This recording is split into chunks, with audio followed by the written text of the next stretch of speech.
राजा राम जी सीतापुर जिले के मिस्री कस्बे के एक स्कूल का मुआयना करने के बाद बाहर निकले तो एक लड़की ने दौड़कर उनका कुर्ता पीछे से पकड़ लिया। राजा राम जी रुक गए और प्यार से उसकी तरफ देखकर पूछा, क्या नाम है?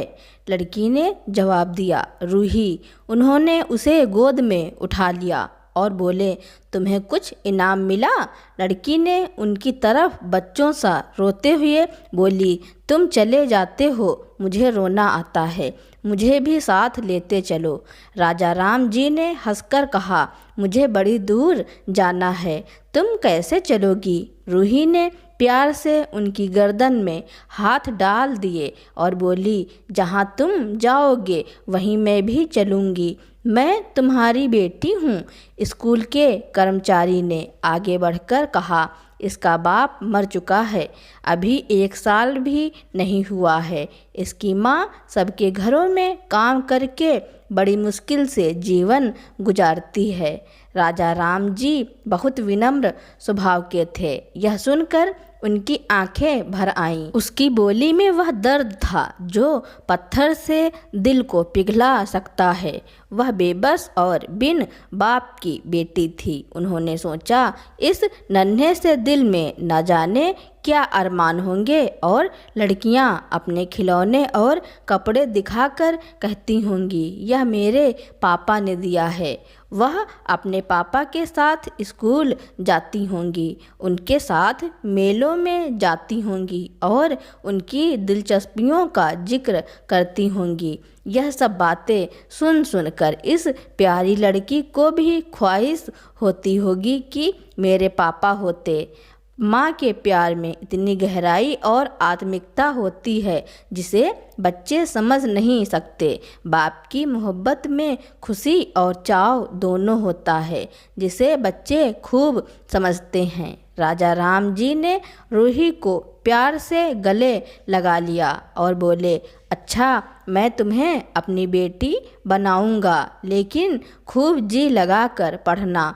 अब छुट्टी का वक्त आ गया है, मेरे साथ आओ, तुम्हारे घर पहुंचा दूं। यह कहकर उन्होंने रूही को अपनी कार में बिठा लिया। रूही ने बड़े इत्मीनान और गर्व से अपनी सहेलियों की तरफ देखा। उसकी बड़ी बड़ी आँखें खुशी से चमक रही थी और चेहरा चांदनी रात की तरह खिला हुआ था। राजा राम जी ने रूही को बाजार की खूब सैर कराई और कुछ उसकी पसंद से कुछ अपनी पसंद से बहुत सी चीज़ें खरीदी। यहाँ तक कि रूही बातें करते करते कुछ थक सी गई और शांत हो गई। उसने इतनी चीज़ें देखी और इतनी बातें सुनी कि उसका जी भर गया। शाम होते होते रूही के घर पहुँचे और कार से उतरकर रूही को अब कुछ आराम मिला। दरवाज़ा बंद था। उसकी माँ किसी के घर काम करने गई थी। रूही ने अपने तोहफ़ों को उलटना पलटना शुरू किया। खूबसूरत रबड़ के खिलौने, चीनी की गुड़िया जरा दबाने से चूं चूं करने लगती और रूही यह प्यारा संगीत सुनकर फूली न समाती थी। रेशमी कपड़े और रंग बिरंगी साड़ियों की कई बंडल थे, लेकिन मखमली बूटे की कढ़ाई ने उसे खूब लुभाया था। उसे उन चीज़ों के पाने की जितनी खुशी थी, उससे ज़्यादा उन्हें अपनी सहेलियों को दिखाने की बेचैनी थी। रूही के जूते जितने अच्छे थे, लेकिन ऐसी गुड़िया उसने कभी नहीं देखी होगी। इन ख्यालों से उसके दिल में उमंग भर आया और वह अपनी प्यारी सी आवाज़ में एक गीत गाने लगी। राजा राम जी दरवाजे पर खड़े यह सब देखकर खुश हो रहे थे। इतने में रूही की माँ कामिनी खाने की एक पोटली लिए हुए आती दिखाई दी। रूही ने खुशी से पागल होकर दौड़ी और उसके पैरों से लिपट गई। कामिनी का चेहरा पीला था, आँखों में दुख और बेबसी छिपी हुई थी। वह अंदर ही अंदर दुखी थी क्योंकि उसकी ज़िंदगी में कोई इसका सहारा नहीं था। मगर रूही को जब उसने गोद में उठाकर प्यार से चूमा तो जरा देर के लिए उसकी आंखों में उम्मीद और जिंदगी की झलक दिखाई दी। मुरझाया हुआ फूल सा चेहरा खिल गया। बोली, आज तू इतनी देर तक कहाँ रही? मैं तुझे ढूंढने स्कूल गई थी। रूही ने हंसकर कहा, मैं कार में बैठकर बाजार गई थी, वहाँ से बहुत अच्छी अच्छी चीज़ें लाई हूँ। वह देखो कौन खड़ा है। माँ ने राजा राम जी की तरफ देखा और शर्मा कर सिर झुका लिया। बरामदे में पहुंचते ही रूही माँ की गोद से उतरकर राजा राम जी के पास गई और अपनी माँ को यकीन दिलाने के लिए भोलेपन से बोली, क्यों, तुम मेरे पापा हो ना? राजा राम जी ने उसे प्यार करके कहा, हाँ, तुम मेरी प्यारी बेटी हो। रूही ने उनके मुंह की तरफ बिनती भरी आंखों से देखकर कहा, अब तुम रोज यहीं रहा करोगे? राजा राम जी ने उसके बाल सुलझाकर जवाब दिया, मैं यहाँ रहूँगा तो काम कौन करेगा? मैं कभी कभी तुम्हें देखने आया करूँगा, लेकिन वहाँ से तुम्हारे लिए अच्छी अच्छी चीज़ें भेजूँगा। रूही कुछ उदास सी हो गई। इतने में उसकी माँ ने मकान का दरवाज़ा खोला और बड़ी फुर्ती से मैले बिछौने और फटे हुए कपड़े समेटकर कोने में डाल दिए कि कहीं राजा राम जी की निगाह उन पर ना पड़ जाए। यह स्वाभिमान स्त्रियों की खास अपनी चीज़ है। कामिनी अब इस सोच में पड़ी थी कि मैं इनकी क्या खातिरदारी करूं।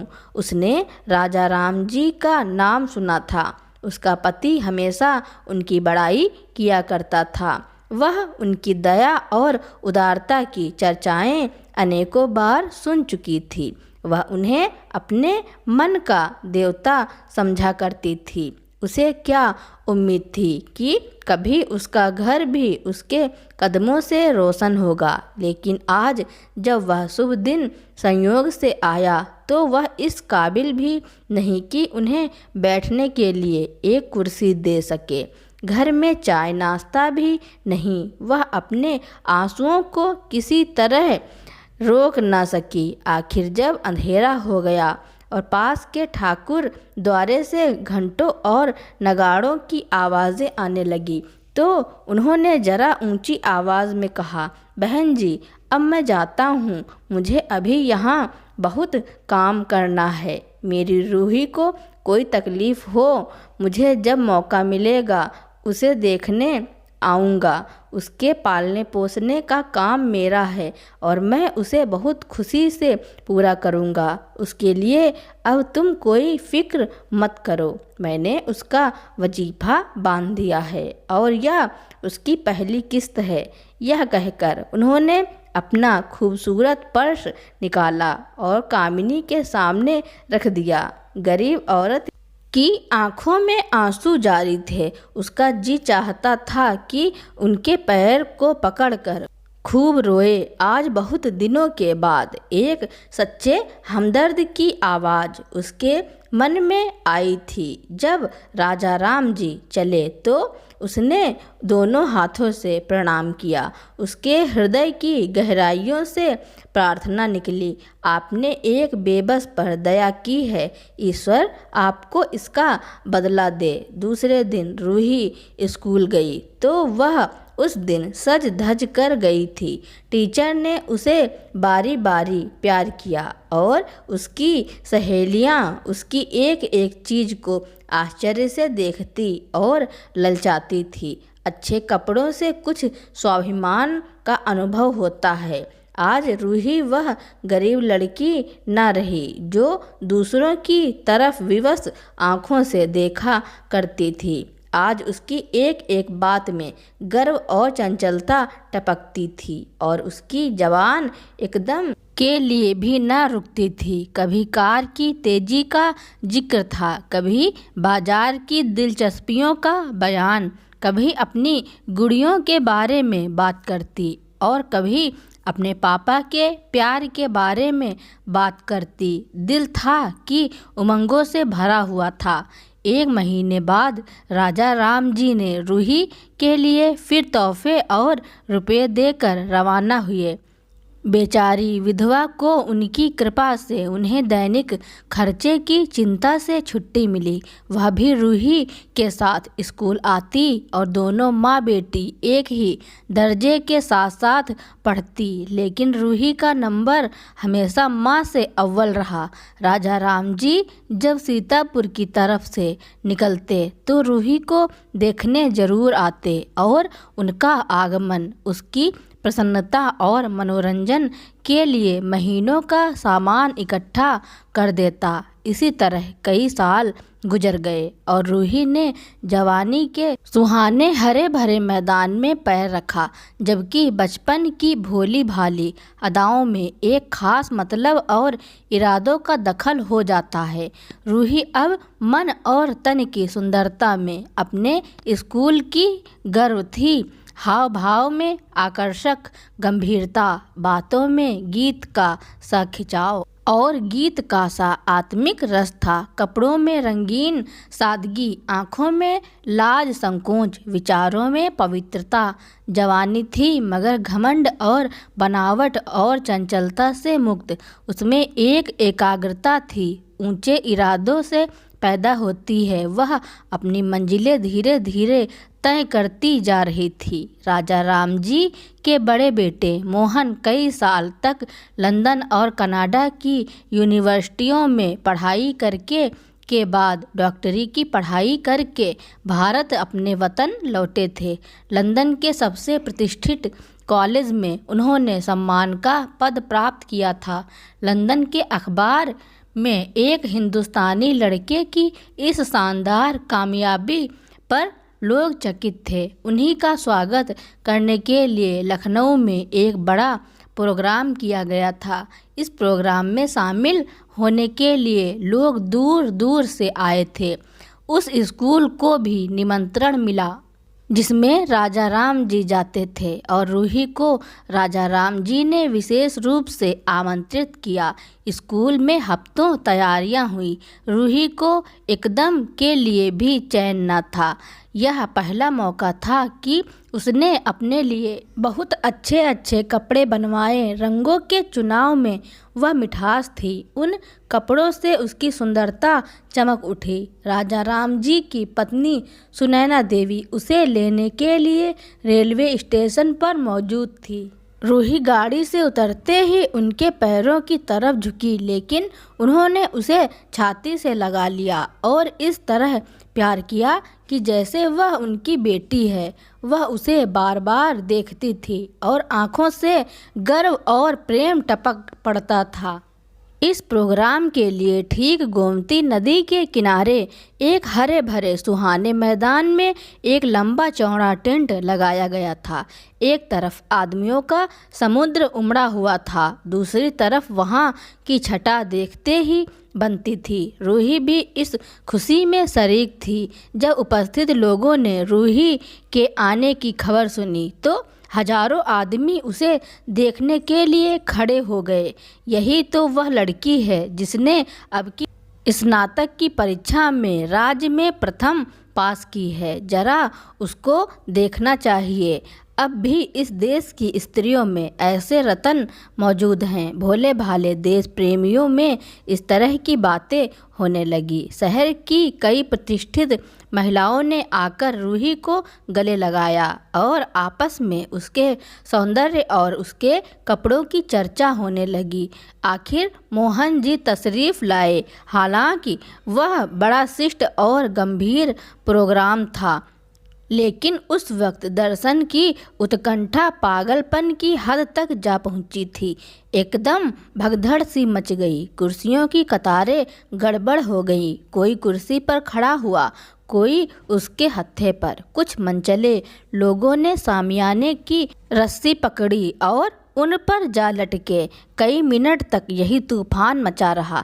कहीं कुर्सियाँ टूटी, कहीं कुर्सियाँ उल्टी, कोई किसी के ऊपर गिरा, कोई नीचे।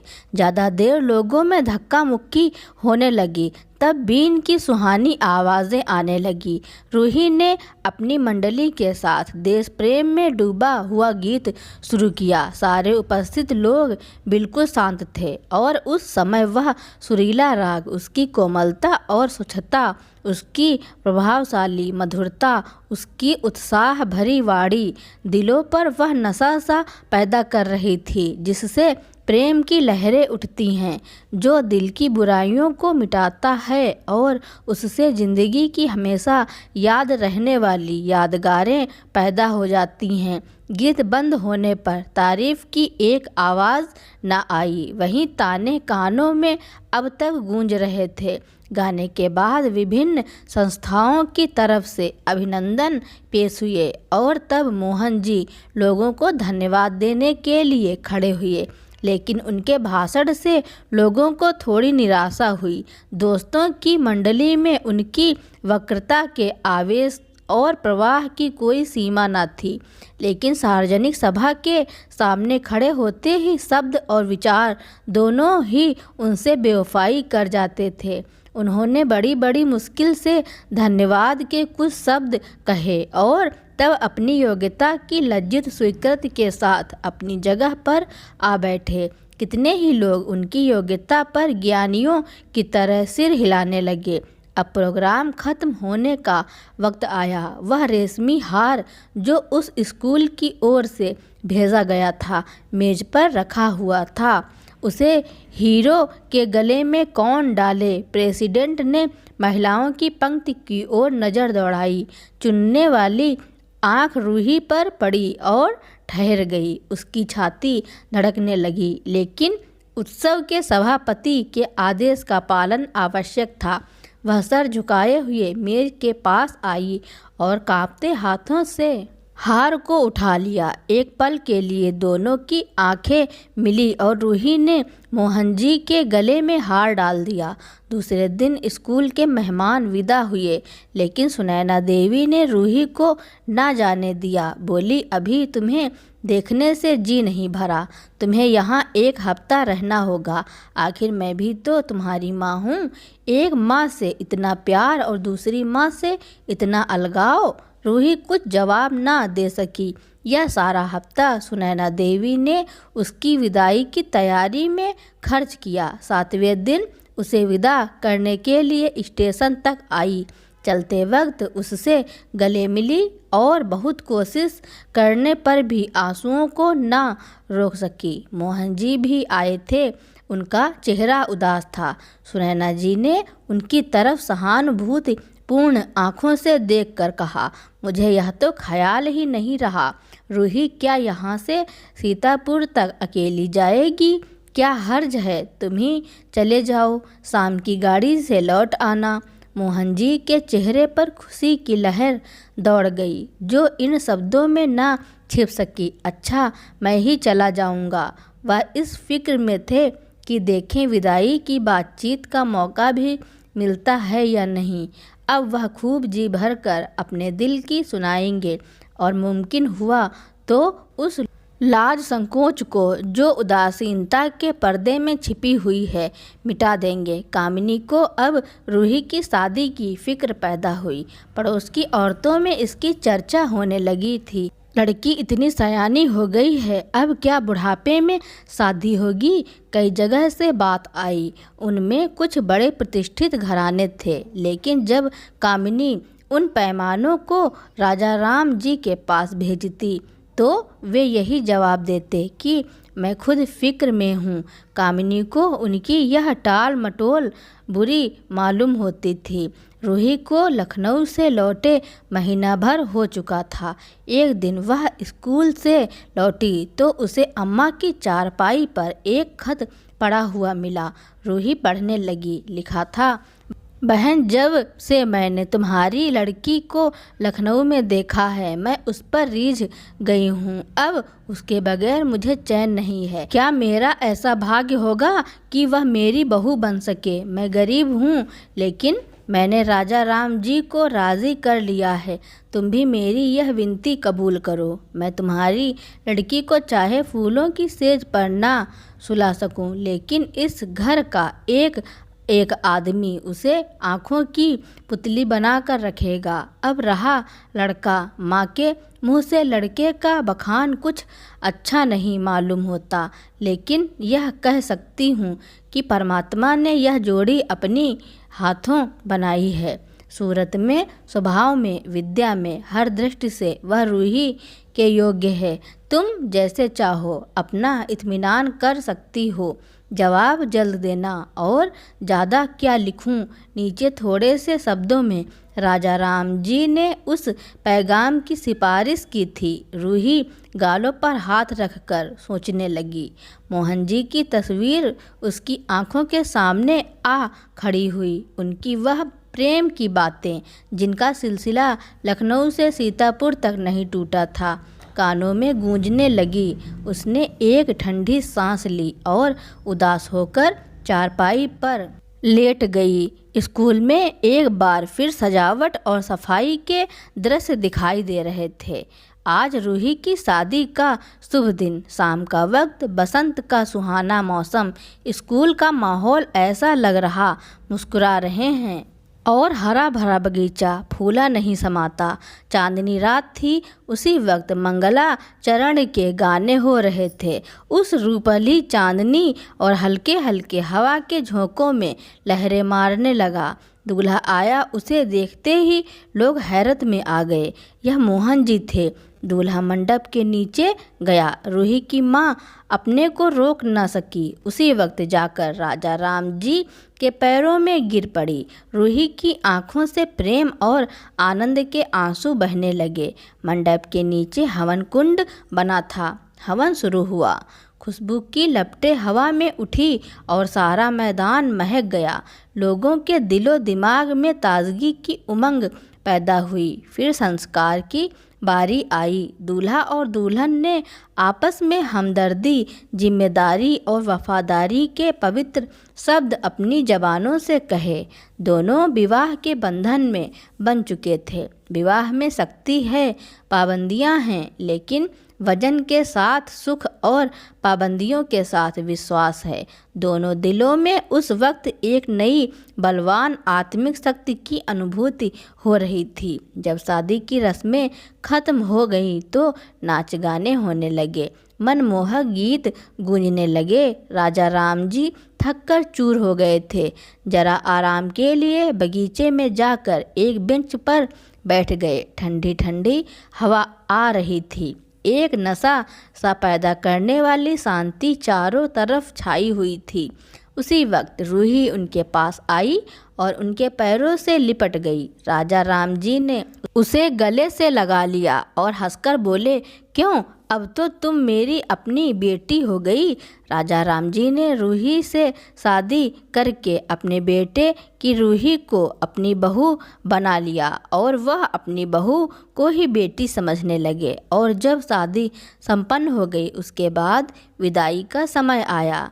रूही रोते हुए अपनी माँ के गले लग गई और विदाई कर अपने ससुराल आ गई।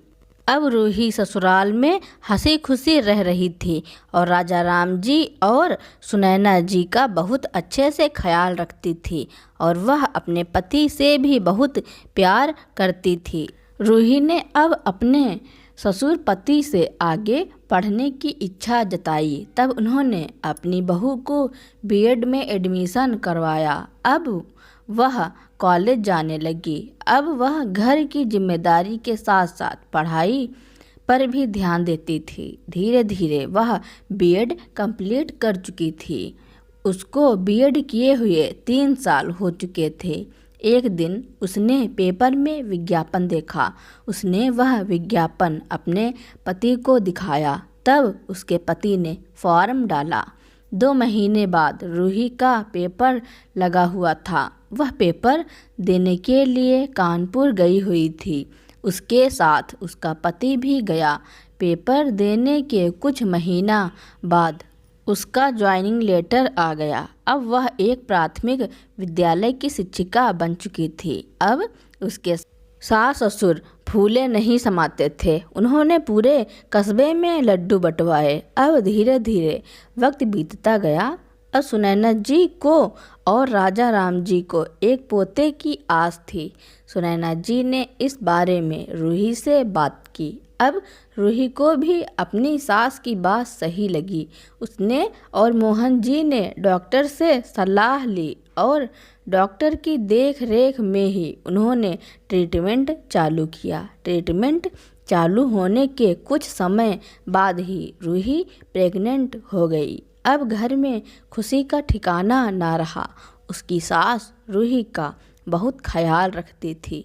9 महीने बाद उनके घर में एक बेटे ने दस्तक दी। अब पूरा दिन सुनैना जी और राजा राम जी अपने पोते में ही लगे रहते थे। बहू ने 6 महीने की छुट्टी ले रखी थी। 6 महीने के बाद वह अपने स्कूल जाने लगी थी। बच्चों की देख रेख उसकी सास कर लिया करती थी।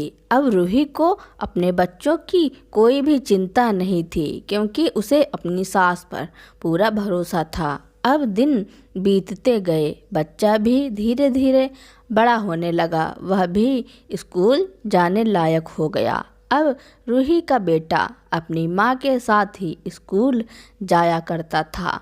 उसकी तोतली आवाज़ से सब उस पर मोहित हो जाते थे। एक दिन की बात थी। अचानक राजा राम जी के सीने में दर्द उठा और उन्हें तुरंत अस्पताल ले जाया गया, लेकिन रास्ते में ही उनकी मृत्यु हो गई। अब उनके घर में मातम पसरा हुआ था।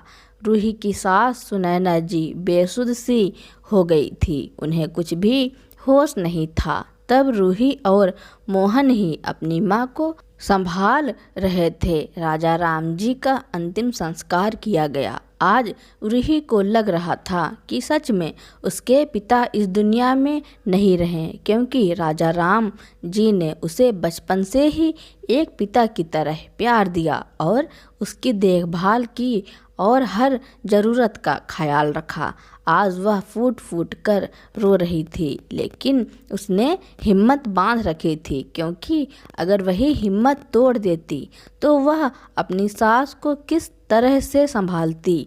धीरे धीरे वक्त बीतता गया। अब सुनैना जी अपने दुख से उबर रही थी। करण अब कॉलेज जाने लगा था। उसे अपने कॉलेज की ही एक लड़की पसंद आ गई थी। वह अपने माँ बाप से इस बारे में बात करना चाहता था, लेकिन उसे डर था कि कहीं उसके माता पिता इस बात से इनकार ना कर दें। तब उसने वह बात अपनी दादी से बताई। दादी ने रूही और मोहन से इस बारे में बात की। तब मोहन और रूही ने कहा कि मैं उस लड़की से मिलना चाहता हूँ। करण ने उस लड़की को एक रेस्टोरेंट में बुलाया। इस रेस्टोरेंट में रूही और मोहन सुनैना जी भी गई हुई थी। उन्होंने उस लड़की को देखकर पसंद कर लिया और शादी के लिए हाँ कर दी। अब कुछ महीनों में करण और प्रिया की शादी हो गई थी।